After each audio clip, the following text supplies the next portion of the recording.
installment of Convo Fango. We have very special guests today from the upcoming film Bloodthirsty. We have director Amelia Moses, the star Lauren Beatty, and producer and co-writer Wendy Hill-Tout. I'm sorry if I fucked up any pronunciations on that. All good. All good here. All right, so welcome guys. Thanks for coming to hang out and chat with us. Yeah, thanks for having us. Thanks for having us. Good to be here. I got a chance to watch this this week, and I'm super excited about this being unleashed into the world and getting to chat with you all about it. So why don't you tell us what the movie's about? Yeah, Wendy, do you want to take that or? Well, you can start and then I can chime in after. Sure. Yeah, so it's about a young singer-songwriter who's kind of struggling to write her second album. And she takes up an invitation from kind of an elusive record producer to go work on the second album in his house in the woods. And she brings her girlfriend along with her, and things get weird. Nice. All right. You guys want to add anything? I think the concept, I wrote it with my daughter Lowell, who's a singer-songwriter as well. And it came, I guess it's a bit autobiographical as a story because she was coming out with her second album and her first one had been critically acclaimed. And it was just so much pressure. And she was kind of like Gray in the film, going through this different, like just feeling the pressure from her managers and her fans and just, you know, really trying to figure out too, like what is her voice? What does she have to say? So it started as a concept like that and became sort of a concept about a vegan who becomes a werewolf. And as her songwriting progresses and she becomes more herself, i.e. the werewolf, her songs become more powerful. That's awesome. See, I wasn't sure if I should say that it's a werewolf film because I went in pretty blind to it, which I prefer that so often. Like, I know you have to like get people excited to watch stuff. So you're like, okay, here's the concept, here's the trailer. But I love going into something blind and then just like fucking loving it. Like, that's my favorite thing. So Yeah, like, I'm with you. Yeah, right? I agree with that. Because nowadays Go ahead. Oh yeah, I was gonna say nowadays I've gotten to a habit of just watching the first like 20 seconds of a trailer instead of the whole thing. Yes, so I feel like okay, you get a sense of it, but then at a certain point you're just like, oh, it's too much. Like I understand the need for it, but I like knowing less for sure going into a movie. 100%. Like from a marketing standpoint, absolutely, I get it. But also I'm like, I just like to trust some, like, especially if someone recommends it or if like, you know, it's on like Fango or something, then I'm like, I can go in blind and pretty much like trust that it's going to be my jam. So for this, it was like, I had suspicions obviously at certain points, but then I was like, okay, maybe she's not, maybe she just thinks she is, or like what's happening here. Mm-hmm. And like things are kind of unfolding and it's kind of fun because it has this mystery to it. So I really liked that element of it as well. Awesome. Lauren, what was it like getting to play Gray? Oh my gosh, it was great. I mean, when Amelia got brought on as the director and then she kind of approached me with this part, I was, you know, I've said this a million times, but you know, it checked all the boxes for me. Queer pop star werewolf. So like this is my dream role. I've peaked. So you know, it was such an honor to be a part of this film because, you know, there's so much packed into this movie. You know, there's obviously like there's a lot of really interesting themes in this, and then it's also, you know, a queer film, and then it's also got this, you know, just like totally hauntingly beautiful music that comes out of it, and you know, a lot of female driven energy, and just, you know, there's just so many elements to it that I was just so honored to be a part of it. And then being able to work with Amelia again, and then getting to meet Catherine, who played my girlfriend, and Greg, and like once I met them too, I was like, couldn't get better. That's awesome. So that's right. So Lauren and Amelia, you guys worked on Bleed with Me before this one, right? Yeah, we had met like a few years, I guess, before that project got funding and stuff. And then I'd kind of tentatively talked to Lauren about the project, but then when we got funding for that, I was like, hey, do you want to do this movie? And then it was great to work with her. And so then for this project as well, you know, it worked out again. What a great pitch, though. I mean, I don't even act, but if you came to me and you're like, hey, do you want to be a queer pop star werewolf? I'd be like, yes, obviously. Yeah. I don't know if I can do it justice, but yeah. Yeah. I mean, like I still had to audition, and like she told me about the part, but then when I heard all the elements of the character, I was like, oh man, I really, really want this. And so when I heard the music too, when they sent me the music for the audition, that's when it really sunk in. I was like, this is epic, and I really want to be a part of it. Yeah. It has to be a fun role. The transformation, literally and figuratively, like as an actor, that has to be just like a lot of fun to play with. Yeah, it was crazy. The transformation, I think it was the third day.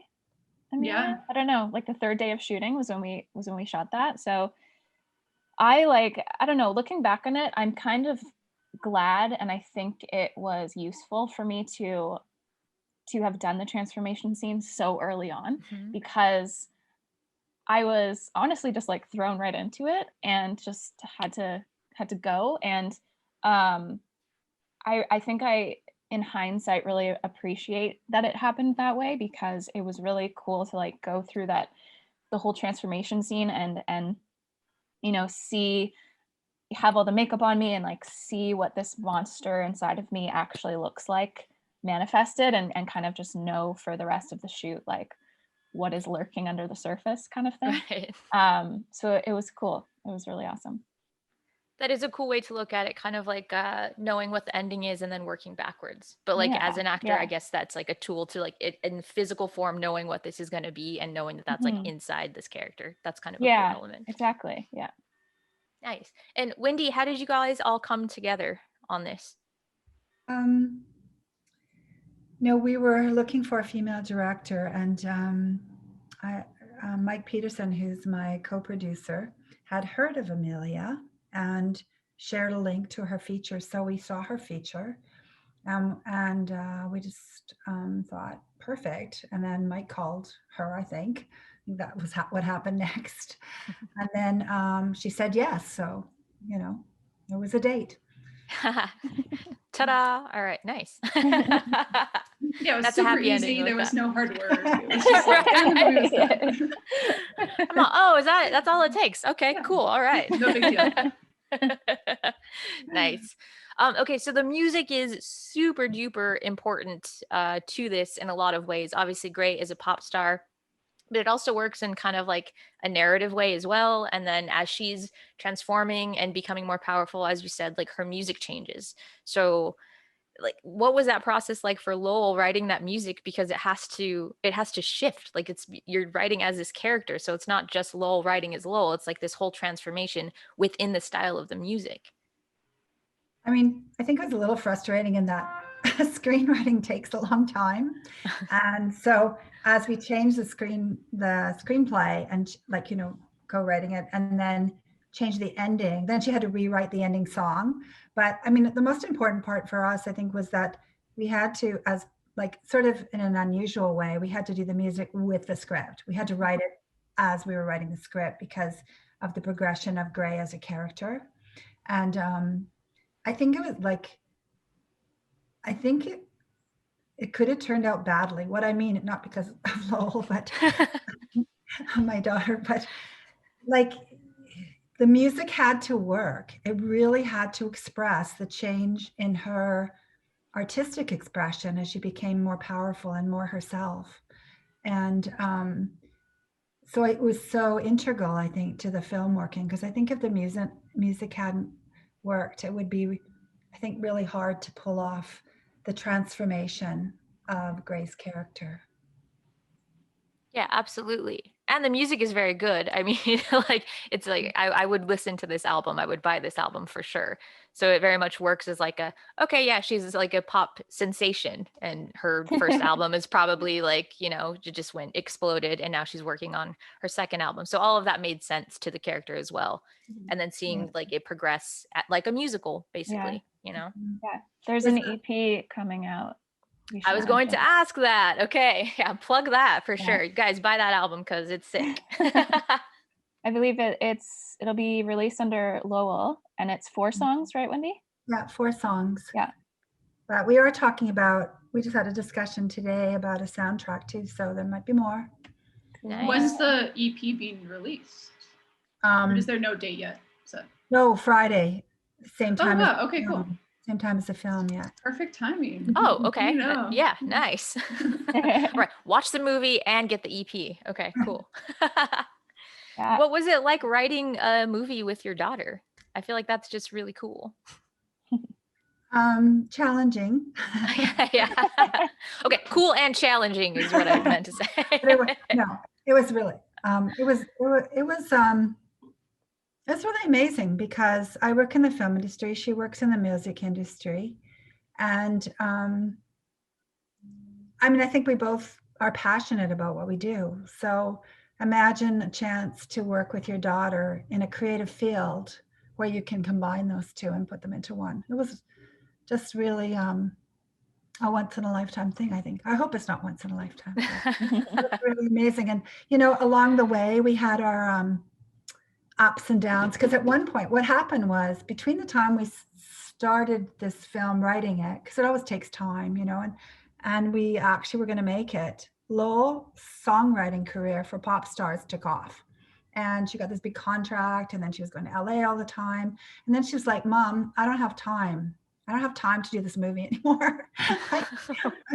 And couldn't we just not do the movie? And I think that was a really big thing for me, because it was like, no, I have to do it. I've already raised the money for it. We're doing this movie. And, you know, she did find the time. She really found the time to put in on the music. She worked with Lauren. She you know, even now, like doing some publicity and everything, like she's really busy, but she really did put her heart and soul into it. So, and I think in the end, she's so glad the movie was made. Like she's really proud of it, and proud to be a part of it, because she's just one part of that movie. That's awesome. I love that. Well, I love that it did get made, even though it was like maybe like she was like, maybe can we shelve this? And you're like, no, that's not going to happen. We're making this movie. That's not how it works. No. Amelia, did you hear any of the songs like before shooting? Like, was this part of like you read the script and then heard the music with it, or when did the music come into play? Well, when I first read the script, one of the first things I did was check out Lowell's back catalog, because I, like Wendy was saying, like it's a hard thing to get right, music in films, and I wasn't familiar with Lowell's work. So I immediately checked out some of her previous albums, and it really gave me a better sense of like what the film was trying to say. And it also made me so much more confident in the material, of course, because I knew, okay, she's writing these songs. And then I think a few of them were already written kind of before I came on board. I believe Bloodthirsty was maybe written actually in pre-production, because I remember hearing that, and then we used it for the auditions as well. Because at that point, the film wasn't called Bloodthirsty either. And then we kind of ended up using that as a really important, you know, piece of music in the film, obviously, the title and everything. Yeah, so I really remember that moment, like first hearing the Bloodthirsty track, because we were like, okay, this really has something and kind of embodies the character's transition as well. So that was a really exciting moment. But yeah, once we got on set, everything was already written. So it was more kind of curating like when and where we'd hear certain tracks and how much and what lyrics and stuff. And then working with Lauren, and Lauren had to do like most the singing in the first few days. It was like day 1 and 2 was like all the singing. Day 3 was the transformation. Go. You just like were like, all right, baptism by fire. That's how we're doing this. Seriously, yeah. Welcome to set. Yeah. You're going to be a freaking werewolf, and you're going to start singing immediately. Yeah. Singing as the werewolf. I love that though. I love just being like thrown into something, because you don't have time to like get in your head about anything, right? Like you just have to like go. So. Yeah. And you learned all the songs in like a week or something? It was quick. Yeah, I think technically about a week. Yeah, because when I found out that I got the part, I think I had like 5 or 6 days till like my flight to Edmonton. So, and I was working full time too. So I only had my evenings free. And so I would work during the day, and then I would take the bus to a piano teacher. And a couple times I went to Lowell's place in Toronto and sat down with her at her piano and kind of worked with her for a couple hours, which was really awesome. Like, I'm really lucky that she was in town and I got to do that before. But yeah, I only had about 5 days before getting to Edmonton. And then the production was nice enough to rent me a keyboard to have in my hotel room.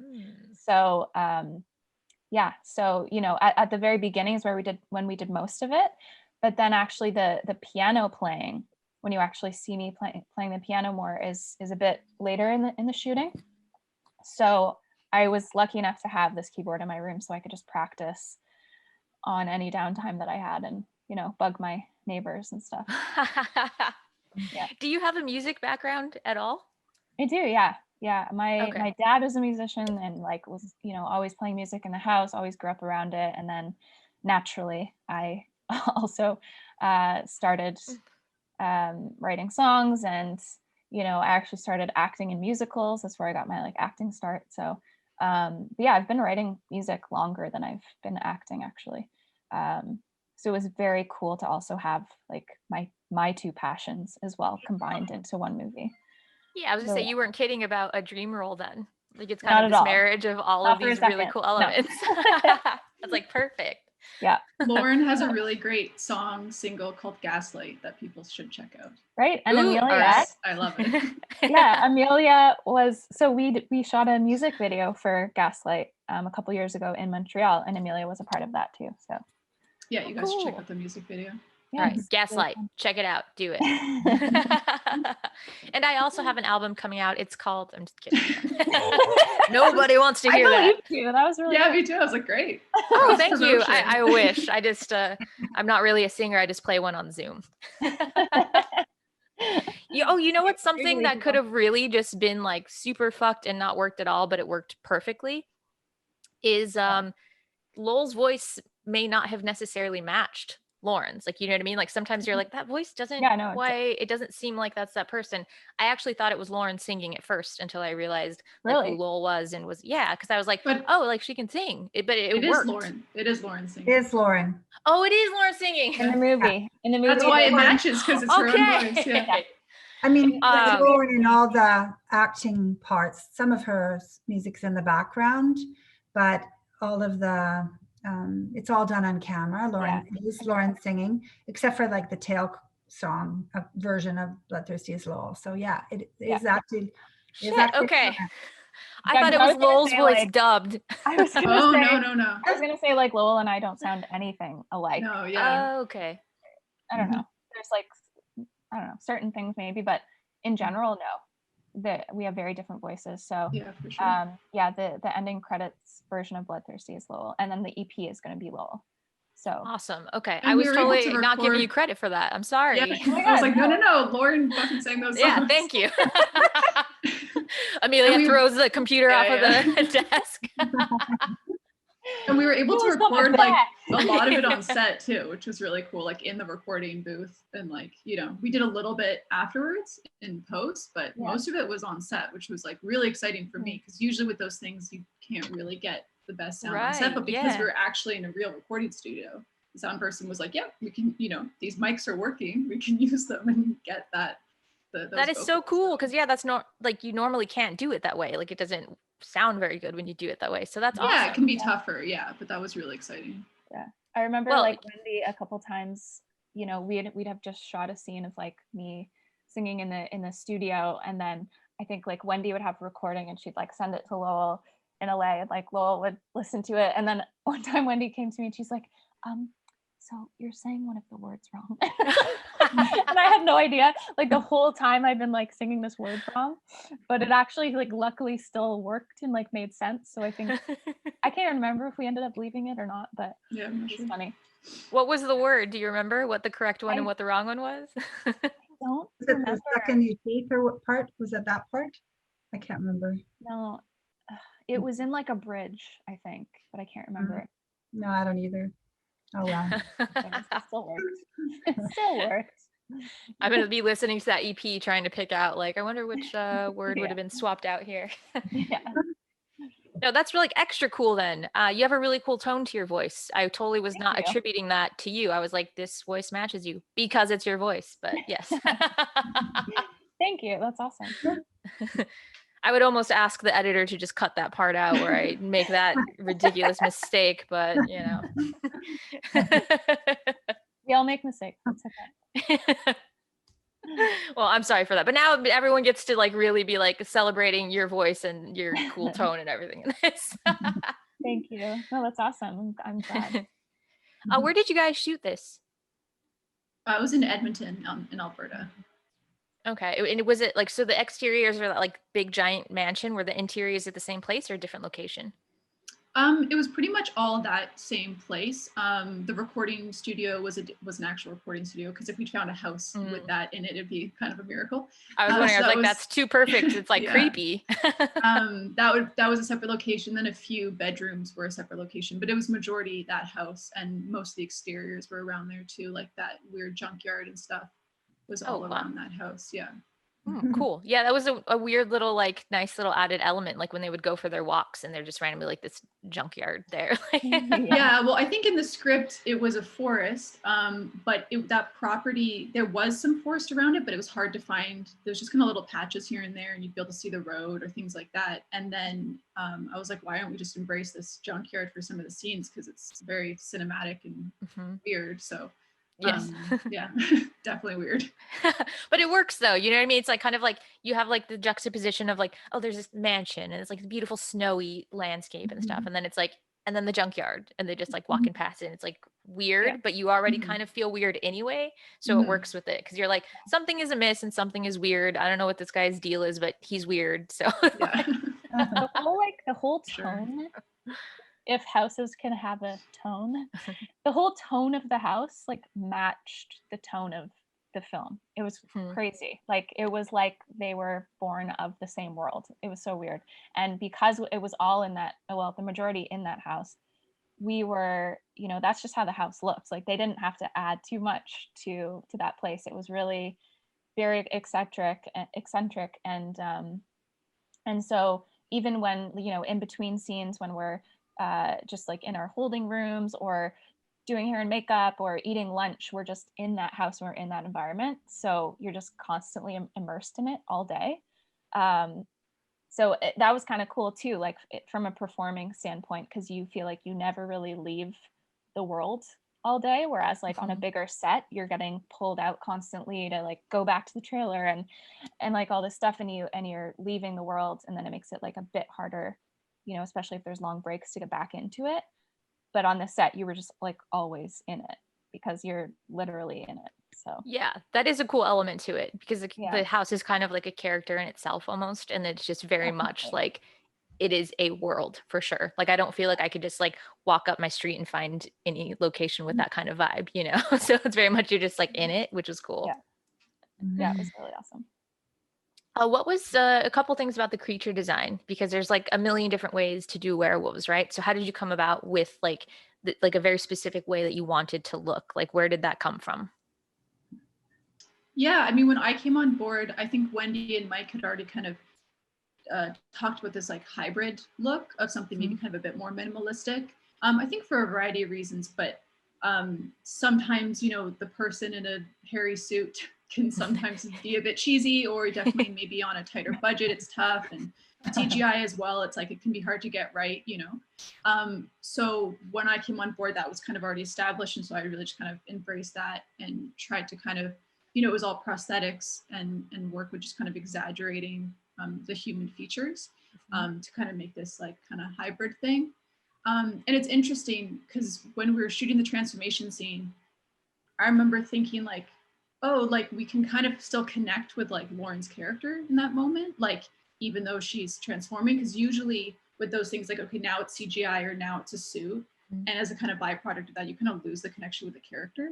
So that wasn't my intention, but then kind of watching it, or when we were shooting it, was oh, because you can kind of still see the human features and stuff, there's still this kind of connection to the character, which I think is kind of cool. Yeah, when we started it, when we were working on the script, I think it was a discussion Lowell and I had, and I mean, I still think it's a little bit revolutionary, because we were watching all these werewolf movies and they're all hairy, right? And she's like, no, the vampire movies, they're not like that. Like they're actually sexy. Like, can't we make a sexy werewolf? And I don't know if they're sexy, but like, not that you're not, Lauren, but um, um, but no, we just wanted to go against the grain a bit and not make the werewolf so hairy. And I think what Amelia said is really important. Like, I remember her saying once about how she felt with the prosthetics and the way the werewolf was done, and she worked quite closely with Dave Trainer, I think, on that you could see more of the emotion of the characters, came through. And like, you put someone in a suit, it's like Amelia says, it's not the same. And we really needed the emotion to show through in the movie. Yeah, especially I for a think, story like this. Yeah, exactly. Because it's so deeply rooted in Gray's like emotional journey and like artistic journey and like growing as a person. It makes you empathize more with her when she's going through that transition, because you can actually see how she's feeling about it while it's happening, Yeah. Also, I do like this kind of werewolf design because, like you said, there's so many where it's just like, it's someone in a suit, which is cool. Like, there are a lot of cool werewolf transformations and prosthetics and things, but it becomes just entirely animalistic and you lose all sense of like human features and emotions. And at that point, then it's just an animal. It's a wolf, and you know that it transformed from a human, but there's no emotion there aside from what maybe wanted to eat people, if you count that.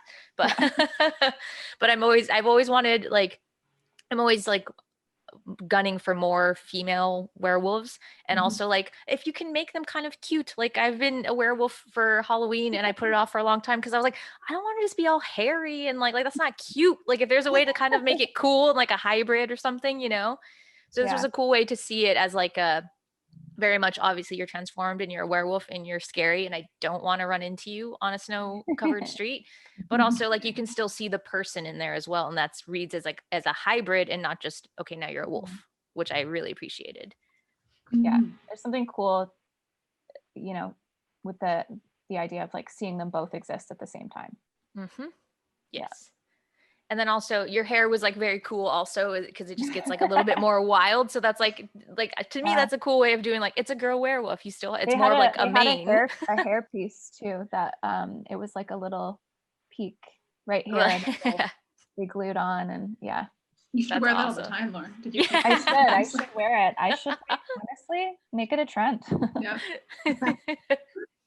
You're gonna see them on Instagram, like those weird Instagram ads where it's just selling that. TikTok's gonna have one. Yeah, the new TikTok trend. Oh no. You guys got to start that. Widow's peaks are back, and they're werewolf peaks. I wish I had a widow's peak. Werewolf peak is cooler though. What else did I have to talk about? Oh, the transformation scene. It was gross, but a lot of it was due to the sound. Like, the sound design was very cool, and so much of it I like was, as I like thought about it, if I pulled myself out to like examine it, I'm like, oh, a lot of that was just my brain tricking me into thinking it was more grotesque than it was, because you're just like popping in bones, and I'm like, oh god. Yeah, sound was our best friend with that scene. For sure, because very clever.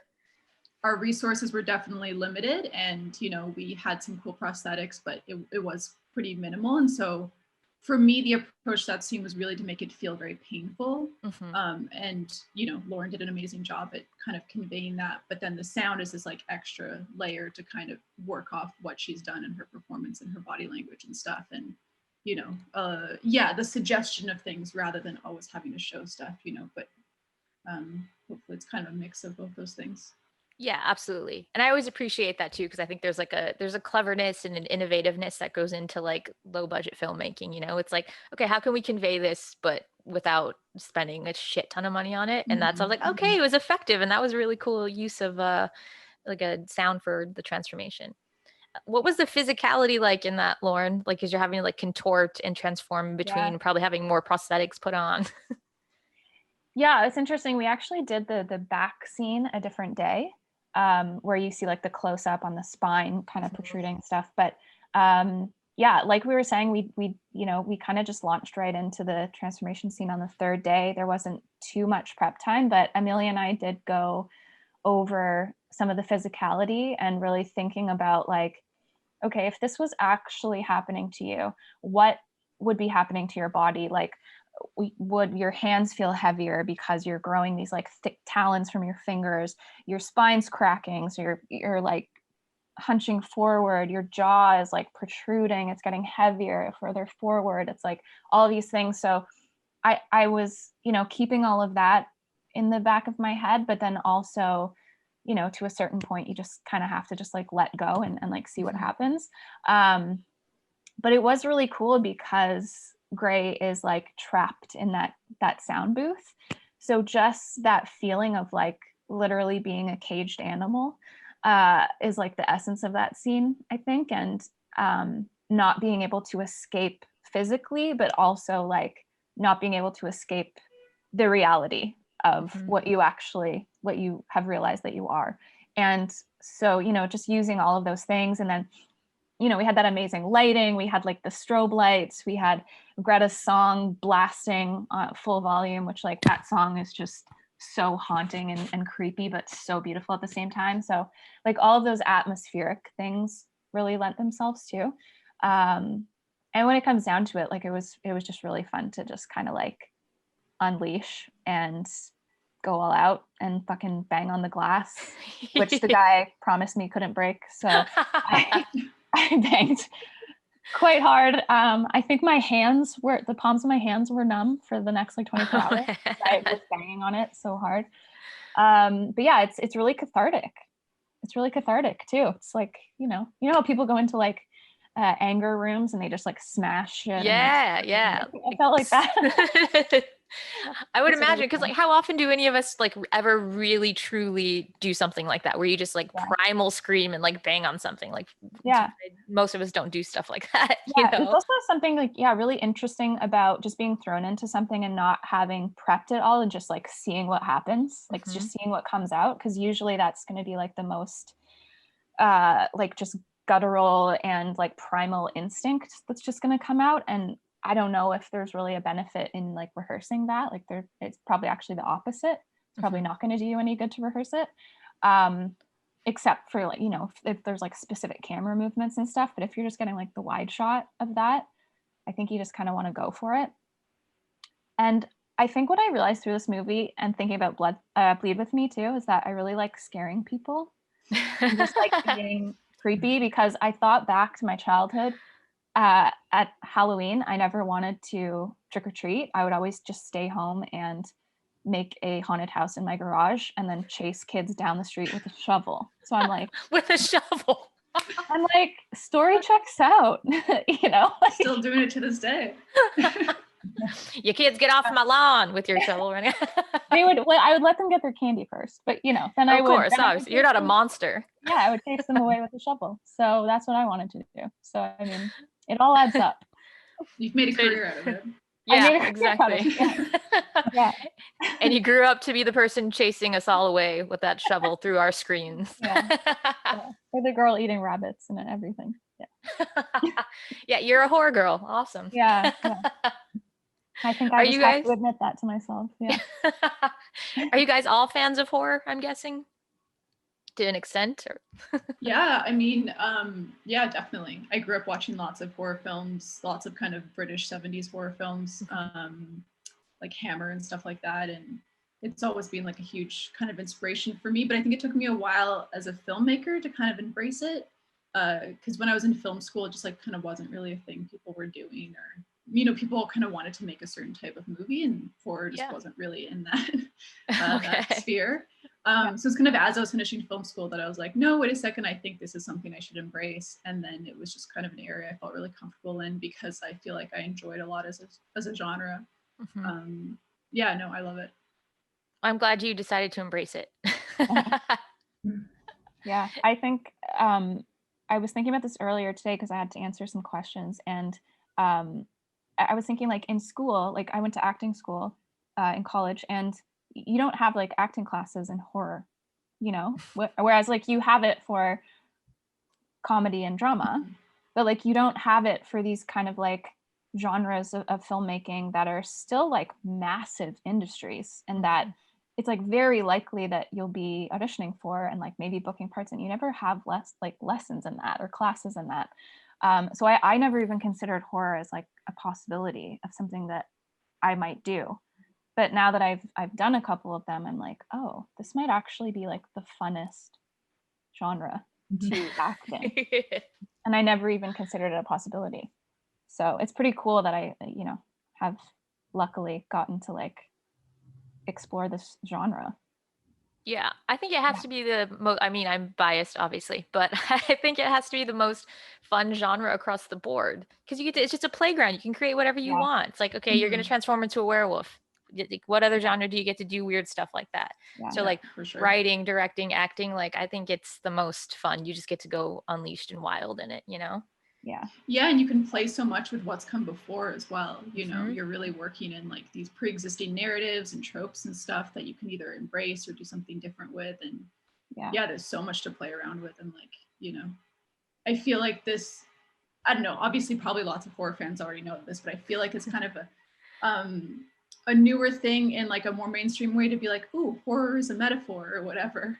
And it's like, yeah, for sure. It's been that way since or even earlier, whatever, like gothic fiction, like the idea of like, do you know that Get Out is actually about like racism? It's like, yeah, horror's been doing this for a long time of this package of like, to examine things. So that's why I feel like it's a really cool thing to do. Yeah. And then there's also the really weird opposite school of thought when people are like, oh, keep metaphors and politics and all that out of horror. And it's like, that's what it's always been. Yes, exactly. 100%. Yes, that's not a new thing. Like, that's kind of why it exists. Yeah.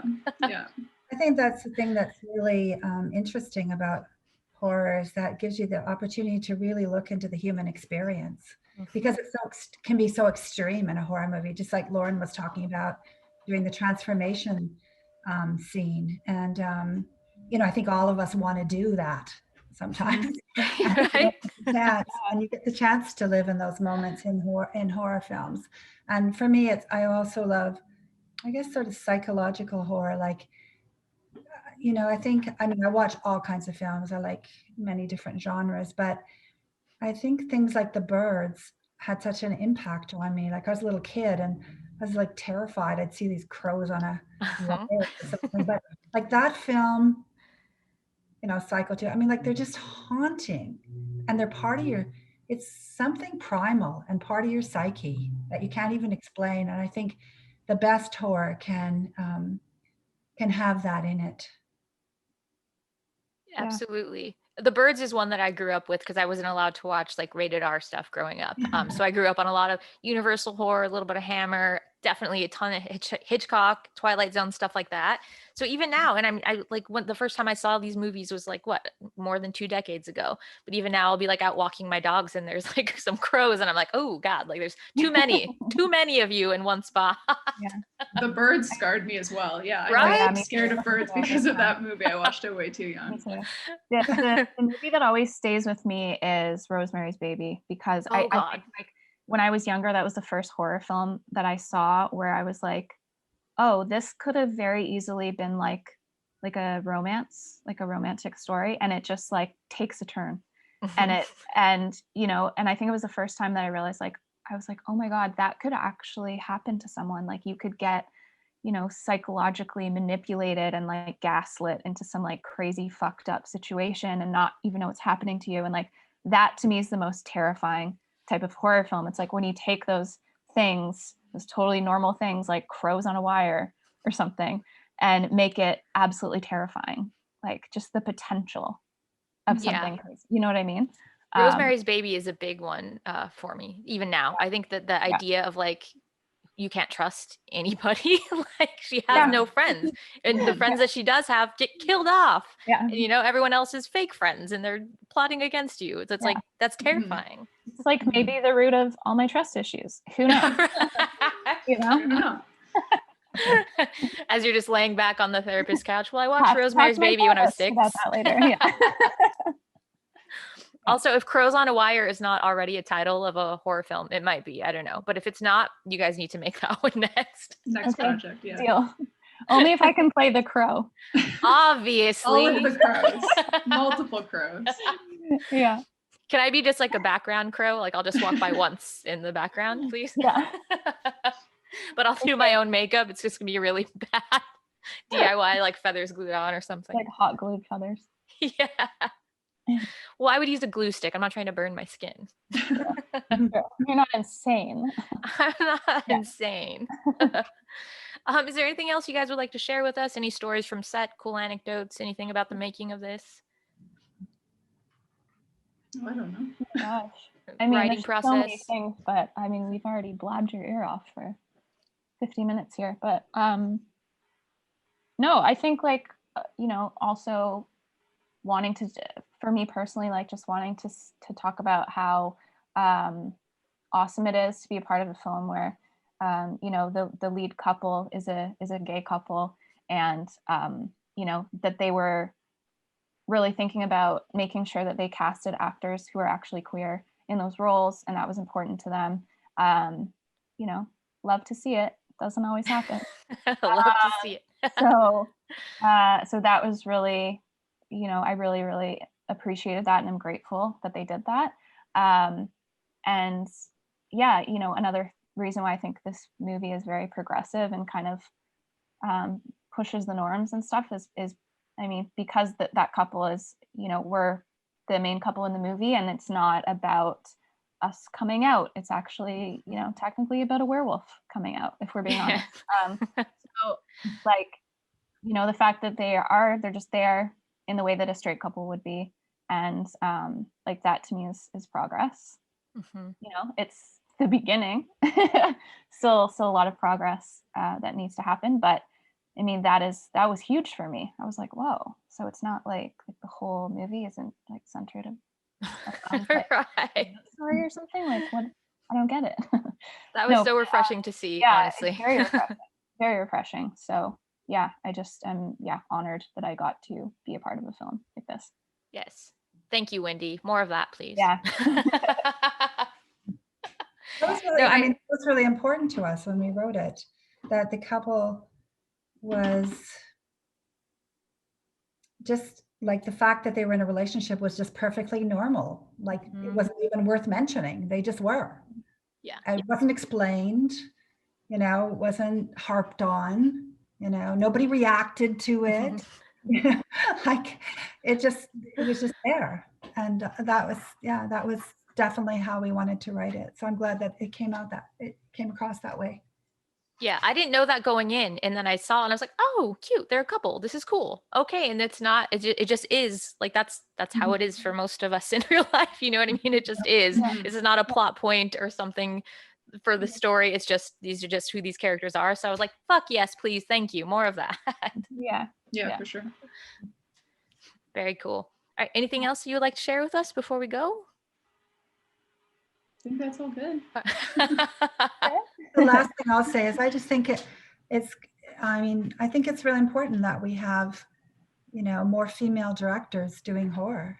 I mean, they say that largest audience is teen girls. So like, why aren't there more female directors out there doing horror films? And I think it's really, I think it's so important. We have to have other voices in horror come out. And so, you know, we're very lucky to find Amelia. And I just want to encourage other young women out there to look into this field too and think about making a horror movie. Yes. Yeah. And fund more female horror, people. Fund it. Yes. Let's get it going, get it made. And hire more women. Yes. In all aspects. Across the board. Everything. Yeah. Yes. I'm actually going to take that clip and just host it on my own website. It's going to be like my pinned Twitter thing. Like, yes, this. Always this. Yeah. All right. Well, thank you guys so much. I'm really excited about this movie. I'm excited for people to see it. It was really nice for me. It was just refreshing going in blind and being like, this is all the shit that I love, and this is amazing. So thank you for making this. Awesome. Thank you so much. Glad to hear that. Yeah. Thanks for having us. Nice. Absolutely. Everyone make sure to check out Bloodthirsty on demand and on digital April 23rd, which I think is this Friday, I believe. And also the EP. Get that too. All right. Make sure you're subscribed to Fangoria, fangoria.com. You can find me at horrorgirlproblems.com. And thank you guys again.